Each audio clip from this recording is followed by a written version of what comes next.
Vijayasekhar AP రాష్ట్రమాల Mahanadu state president.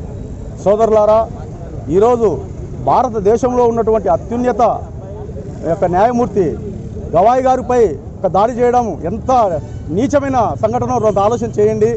భారతదేశంలో ఉన్నటువంటి దళితులకు రక్షణ లేదనే దానికి ఇది ఒక నిదర్శనం కాదా? బాగా ఆలోచించండి.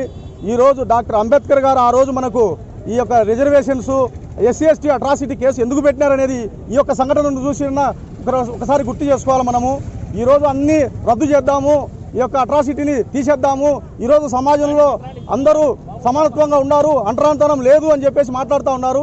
మరి అటువంటి తరుణంలో ఈరోజు ఒక అత్యున్నత న్యాయమూర్తిపై దాడి చేయడం అనేది ఎంత నీచమైన పరిస్థితి ఆలోచన చేయండి. ఒక అగ్రవర్ణాల ఎంత నీచంగా చూస్తున్నారు అనేది కూడా ఆలోచన చేయాలా. భారతదేశంలో ఏ కలెక్టర్ కావచ్చు, ఒక పోలీస్ ఆఫీసర్ కావచ్చు, ఒక ఉన్నతాధికారి కావచ్చు, ఎవరికైనా కుల విషయంలో మాత్రం కుల వివక్షత అనేది ఎంటాడుతుందనే విషయం ఖచ్చితంగా ఇది నిజం నిరూపించింది ఈరోజు సోదరులారా. కాబట్టి భారతదేశంలో అంబేద్కర్ గారు ఆనాడు ఎందుకు పెట్టాడు రిజర్వేషన్స్ అంటే, ఈ యొక్క ఎస్సీ/ఎస్టీ అట్రాసిటీ కూడా ఎందుకు పెట్టినాడంటే, ఈ దాడులు అనేటికి అనేకం జరుగుతూ ఉన్నాయనేటువంటి ఉద్దేశం చేత ఆయనకు కూడా ఆ రోజు బడోరా సామ్రాజ్యంలో జరిగినాయి.